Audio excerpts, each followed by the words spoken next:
this video, I'm going to demonstrate how to program the punching machine using the ladder logic. I have already published a video on how to program the punching machine, but using the function block. So today we're going to use the ladder logic.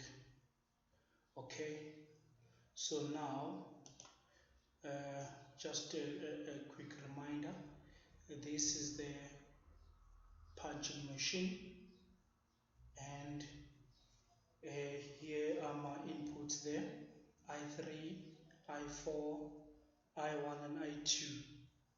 Okay, so my I1 is hidden there, so that's my I1. Pardon for my bad handwriting. Okay, so also in this video we don't have the I1 and I2, 3 and 4. They are already connected here, and therefore we don't have the I5. Okay, so now first thing first we need to do is to understand the motions of Q4, Q3, Q1, Q2 there. So if we want to test that, we'll start with testing the inputs I1, okay, and test it with probably this one, Q1, okay. So alright, and then I need to download the program there.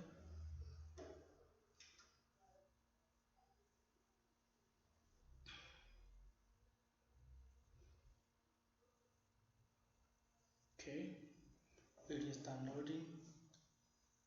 I can just show the machine how is it going to react.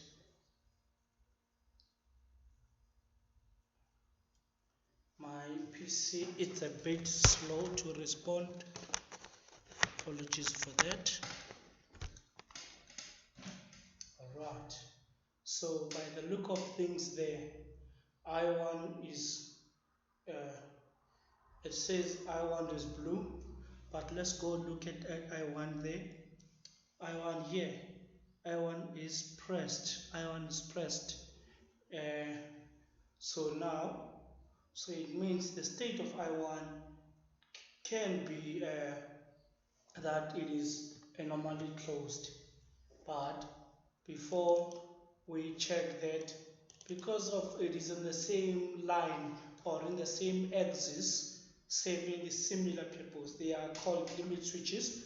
So I1 and I2 they call limit switches. Let's confirm indeed if I2 would be anomaly closed, and I2 is not pressed at this moment, therefore it will be able to expose if I1 indeed is normally closed or not. Because if they're in the same plane, it means they would do almost the same thing. Okay, so let us check. First thing first, I need to press I2 to avoid any movement that is unpredictable. So now, when I2 is pressed, you see it's blue just like I1. So when I release, you see that? When I release, lovely. So when I release I2, I2 runs. Therefore, I2 and I1, they are both normally closed. So I must take back my item. Now I'm going to check I4 and I3. So now, what happens with I4 and I3? So I'm going to go back to the program and show you what's happening there. I'm just going to change this one to be I4. This is now I4. I'm downloading the program now.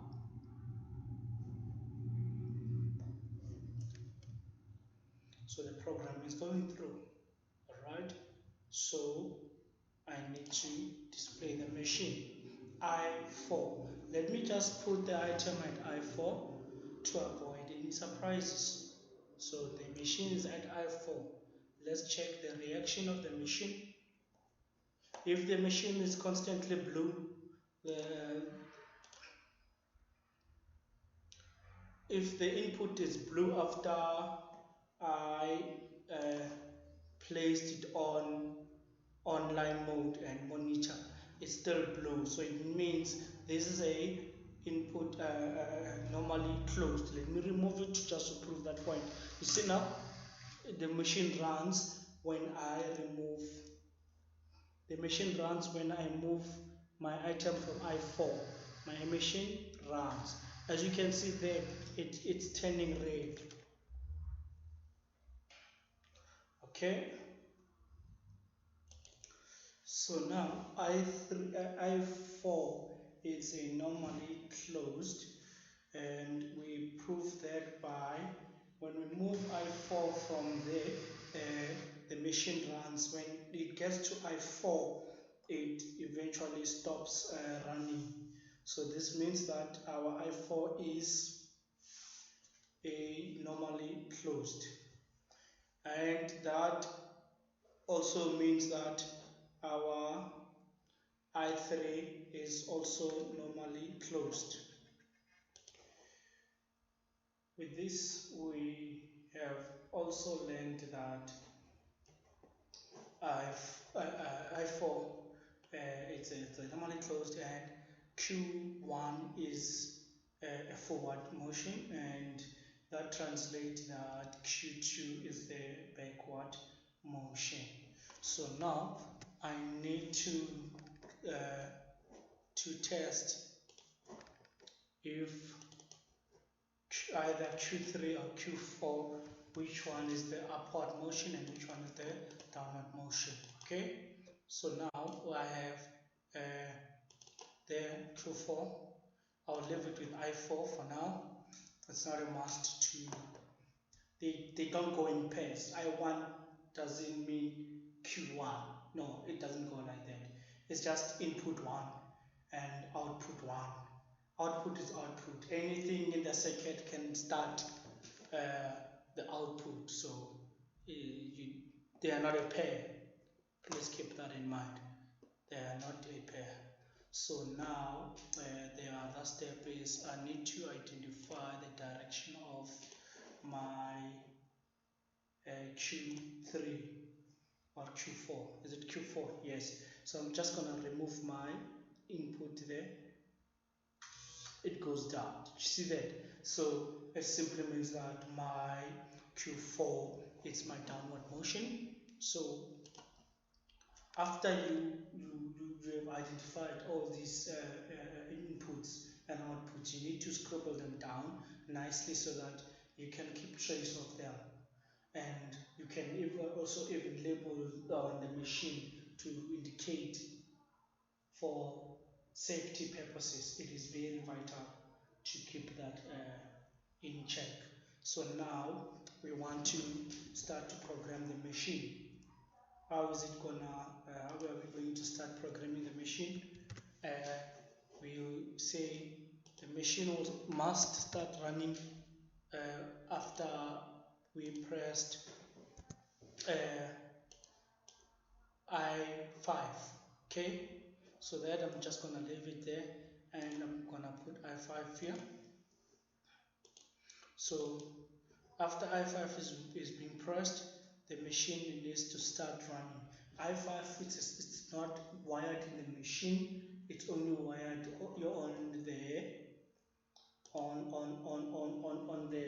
on the kit here, on the PLC kit. So I5 is a normally open input. So you can, if you have this machine, you can add a secondary push button and wire it at I5. So this machine, everything's right as normally closed, so it's fine. I'm just going to place my coil there. Okay, so since everything is inverted, this one is the normally open, and it's gonna go until I4. Let me see how my I4 will play out. Okay, I need to use a normal I4 there. Okay, I need to use a normal I4. Remember, we are opposing everything that we are doing, so I must use a normal I4. I will explain later why I am using normally open I4. And this must, it's a memory. It helps us to latch or to retain. So this goes with that. So when Q1 is on, the retaining coil will help us to run the machine. And remember, I4 is normally closed, therefore it will be running. So when I5 and I4 are connected, or when I connect I5, the machine is expected to run until I4. I can even demonstrate that while I'm leaving it as a normally open instead of inverting it.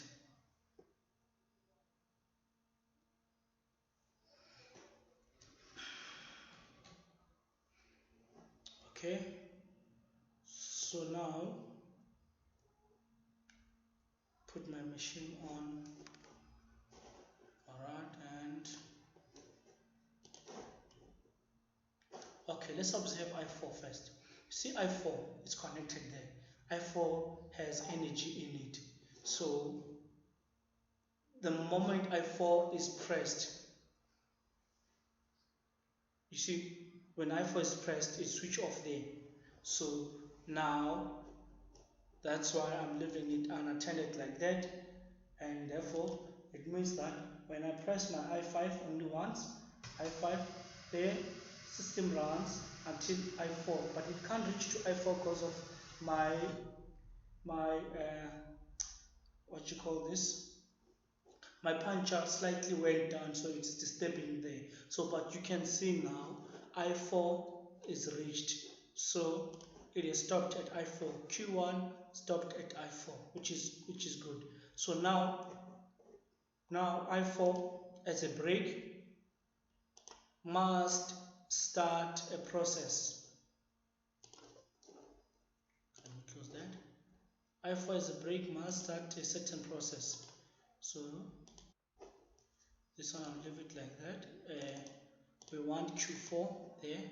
So this is I4, okay, and I need my relay coil for output.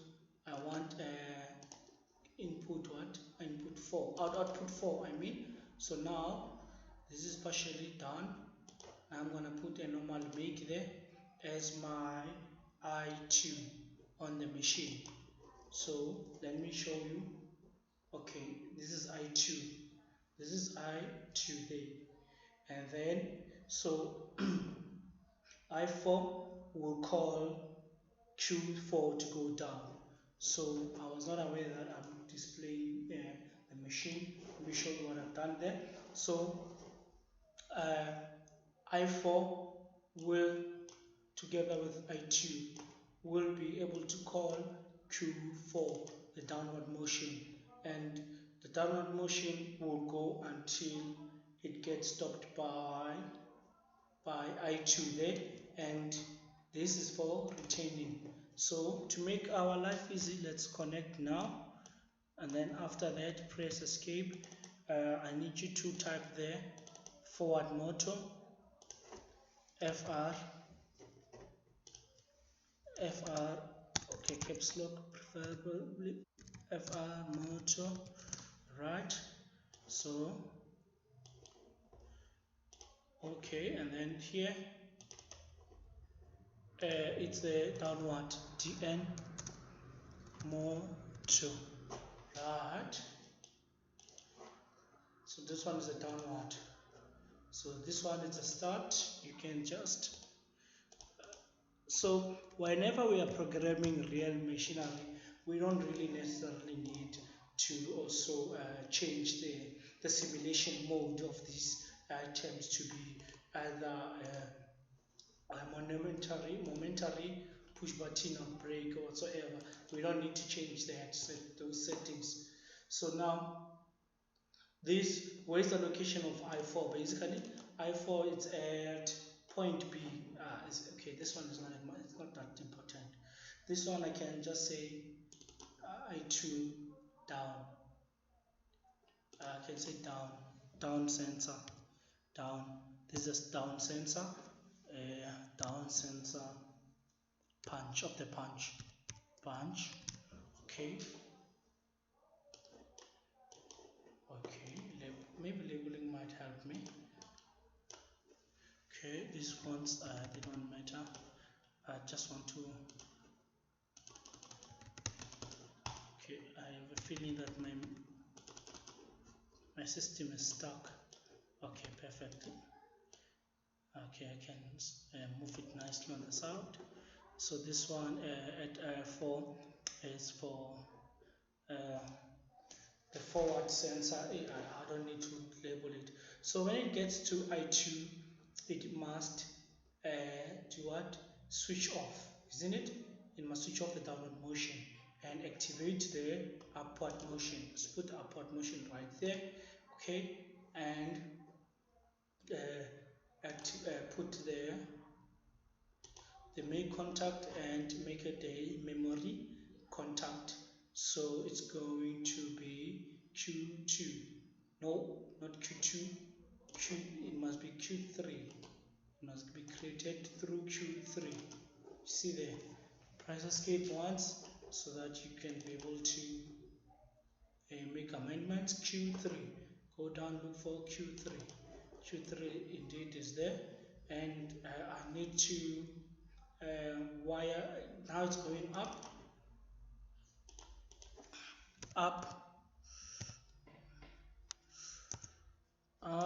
more 2. All right, more 2. Wow, what have I done now? Wow.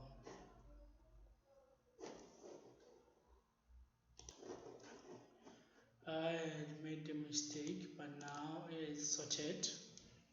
This one is up motor. Okay. Don't drag it all the way down, guys. Mistake I've made there. Press OK. Okay. So we're expecting this to go way up. Okay, which is fine. And as it goes up, it needs to be stopped by who? Okay, first it's being activated by I2 and it's going to be stopped by I4. No, I1 at the top. Okay, perfect. Let's see if it will run and eventually make some troubleshooting. So this must be I4, the upward one.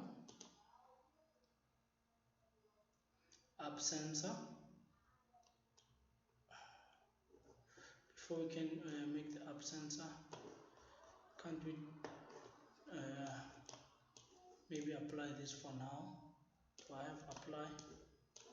I don't have apply. Oh, okay, let me just say okay. Double click again so that I can label it nicely. Up is the upward, the sensor for the punch, yeah? Upward sensor, okay. Right. Let's see if our program really reacts in that manner, and if not, we need to make some couple of adjustments. Okay, this thing just fly. It's fine so that I can just push it away. Push it away like that. Okay.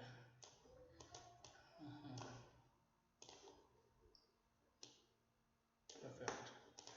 So now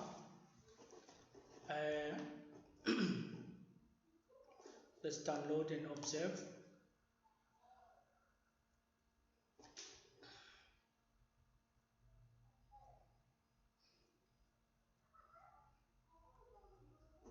So now I4. We are at I4.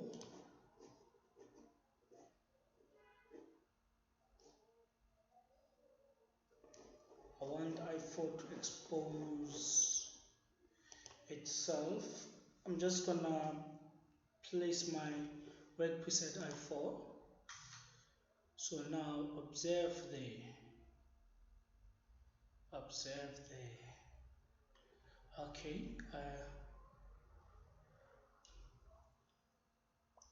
I2 is pressed. Okay.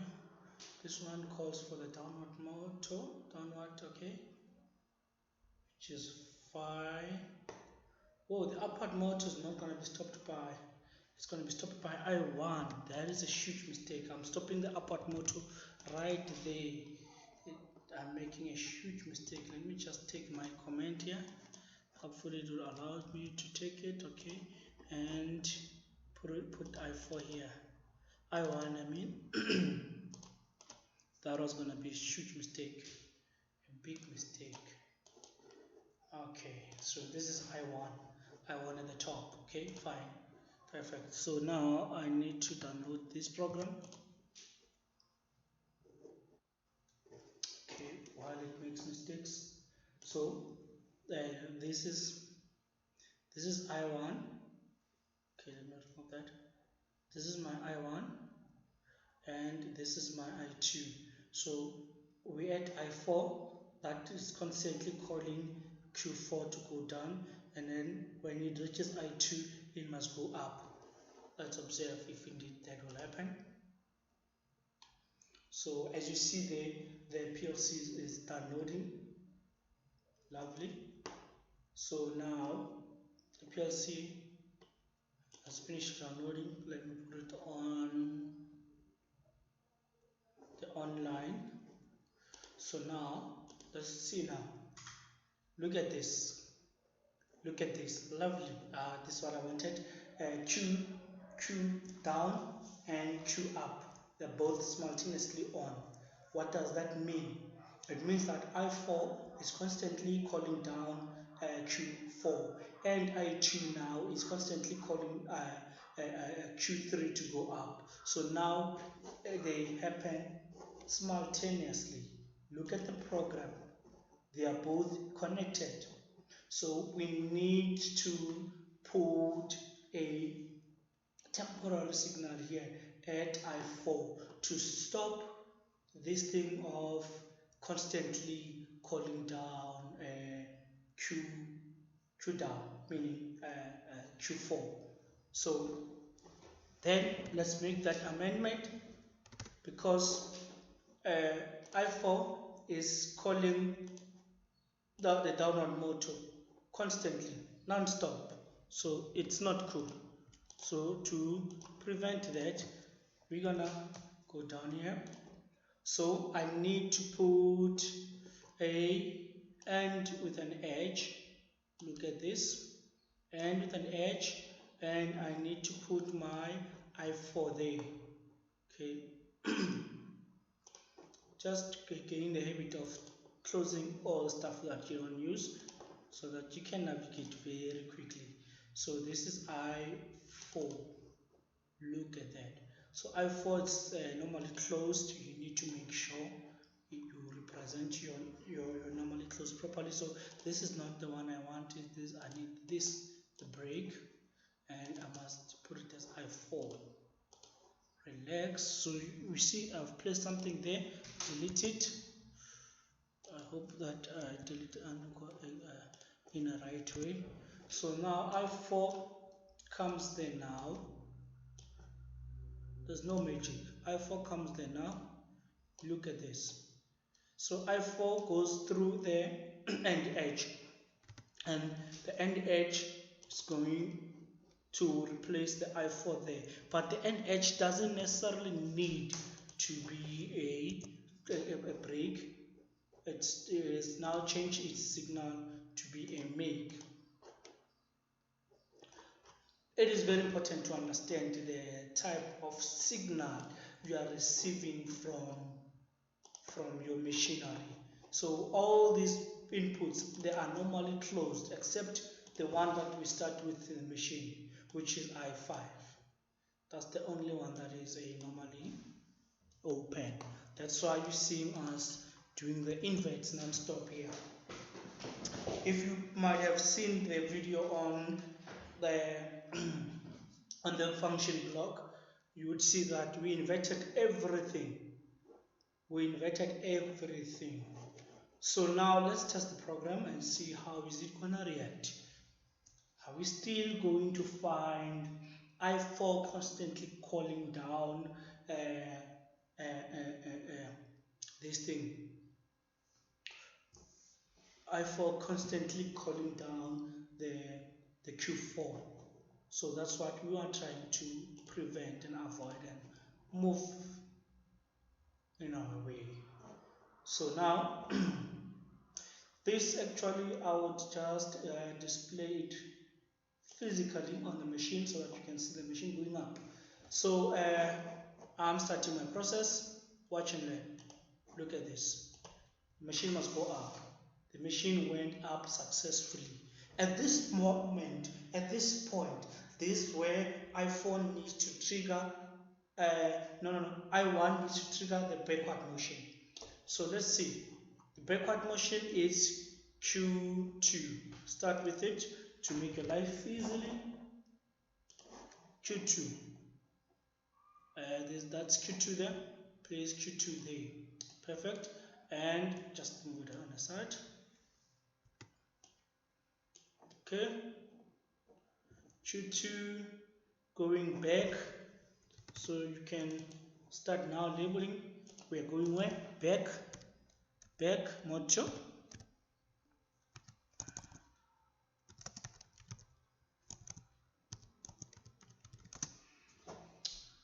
Alright, so the machine must go back like that, and the retainer for Q2 and the I3 to stop it. I3, we need I3 to stop it. No, we don't need I3. Yes, I3 is normally open. Remember, we're leaving it as a normally open because our machine is normally closed. So this switch or input is connected. It's on its contact mode. So it will help us complete our circuit. How so? Just hold on and watch. So this was called by I1. Remember, I1 created the upward motion. When I1 stops that upward motion, we are expecting I1 to start another motion. This is an up punch. The puncher is at its upward position. Okay, so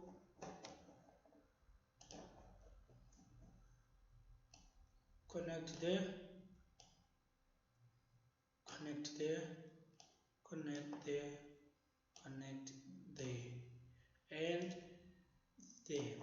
Let's see the problems that we must receive. Let's see if we are going to receive those problems. Look at the machine. Look at the machine. The machine is at I1. I1 is pressed. And we say I1 must return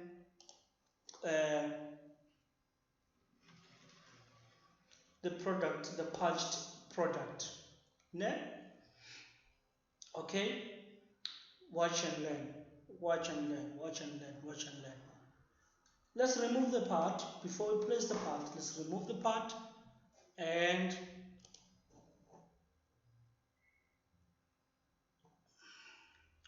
I'm waiting for my PC to respond here. Okay? Look at this.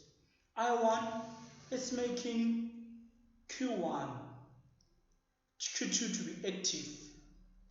Watch on the program. Look at I1 there. Look at this. I1 is completing the second. It switches on Q2. Before we even do anything, we are just going backward. We don't want that. We don't want to go backward. How do we then avoid that problem of going backward instead of forward? So to avoid that, you see the function of I1 there? It's to create a backward motion there. If we could say, okay, I want you to wait for a certain condition to take place before you could work, meaning I'm creating a condition that will delay I1's function to operate until that condition has been met. Then I will release I1 signal to the motor there. So let's create that condition. This condition is simple. All I want is, I don't want I1 to operate until I2 has operated.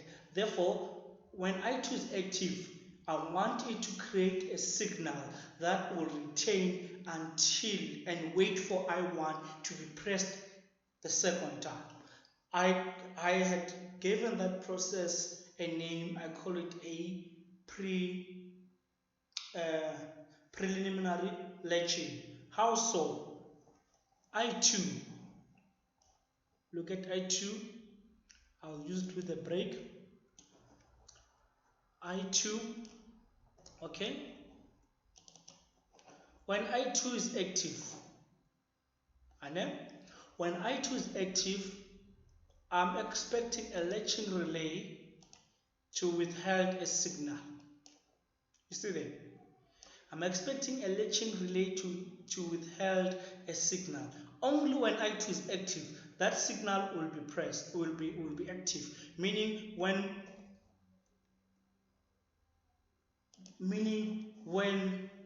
I2, all right, let me just go a step back. For those who might not know that we have a latching relay, I'm just going to drag a latching relay and I2 there, alright? So when I2 is active, remember I2 when it's active, when I2 is active, there, it sends the motor up. You see that? But when it's active again, it can retain a signal there at RS, at the latching relay. Okay? A signal that can be cancelled by I3, for instance. I3 will cancel that signal. Put it there. I3 will cancel that signal because I3 is at the end of the whole process. I3 is situated at the end. So I2 is helping I1 to run the Q2. When it gets to I3, I'm expecting that preliminary latching system to disconnect. Alright, like that. Remember the reason why we are using these break contacts. It is because we don't want the machine to function without our consent. Therefore, the machine is connected physically as normally closed. All the buttons or all the sensors are connected as normally closed. So which means that if you program the machine using normally open, the machine will never respond according to the way you want. This is the reason why we have to invert. So this is a typical example of inverting. Okay, so once the signal is held here, I want it to contribute there. Watch. Escape. I want this signal to contribute here as a signal from, look at this, as a signal from, okay, something's wrong. Okay, my PC is stuck a bit. Okay, escape.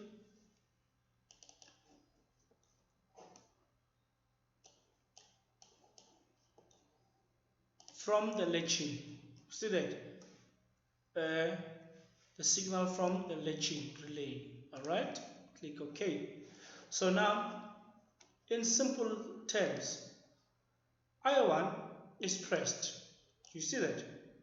I1 is pressed, there's a signal that passes here. That needs to pass here. But if this condition is not met, that signal won't be available there. Therefore, I1 won't operate. Then, when the motor goes down or the punch goes down, here, as it goes down, it reaches I2. I2 creates that signal. And when it goes up to I1, I1 and that signal together, they therefore return the motor backwards, meaning they activate Q2. I1 has no authority to activate Q2 without a signal that was created by I2. Without a signal that was created here. So I1 alone will never activate Q2 until a signal at I2 helps it to activate Q2. Let's see if our program is complete.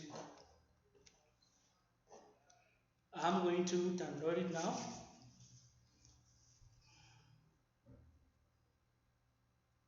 Okay, it's going down inside nicely. Okay, putting it on the mode.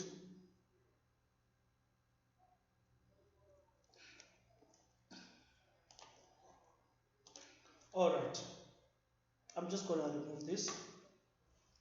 Do you see that? There's no motion. Let's go back to the monitor view. Look at look at Q2. It's not activated. You see there's a signal that was gonna combine with I3 to create this backward motion, but it's not happening. Why? Because this condition here at the latching relay has not yet been met. Okay, so now let's then see if the program will run as intended. I'm placing my part at I3 and I'm pressing my start, which is I5. Okay, see the item moves, it gets to there and then it comes back to voila. You see that? Then even if I move my part, nothing will happen. You see, the circuit is completed. I can try to display this on the monitor so that we observe what really happens. Okay, alright, so the forward motor is active. Look at that, and then the downward motion is activated, the upward motion and the backward motion. You see now that I3 is deactivating this. So I can just uh, do this, watch and learn. You see now? So at I4, I'm calling the downward motion. I want you to see I2 here. Observe I2 there. Look I2. You see I2 is now activated. Look at this. They're now going back together. Then this switch off that one. You see now I3 deactivates the signal that was helping I1 to activate the backward motion. It's being cancelled by this, and even there I3 also stops like that. uh, Pardon me, that was my daughter coming in to see her father working. Okay, so I3 deactivates that signal that was created by I2, and the signal also that was created by I1. So I2 helped I1 to activate the backward motion, and I3 deactivates that backward motion and deactivates that signal that was created by I2 there. So one final run, so it goes and it punch, then it goes back smoothly and it stops. Then you can put another workpiece or connect the whole system to more complex systems if you do have any. So this was the video on punching machine being programmed using the ladder diagram. Stay tuned for more. I'll be creating a lot of videos. I have these machinery where I work, and I'll be creating more content on this PLC logo version 6. If you want the software, you can kindly contact me on the email that I will leave on my description. Thank you so much for your support and for your time.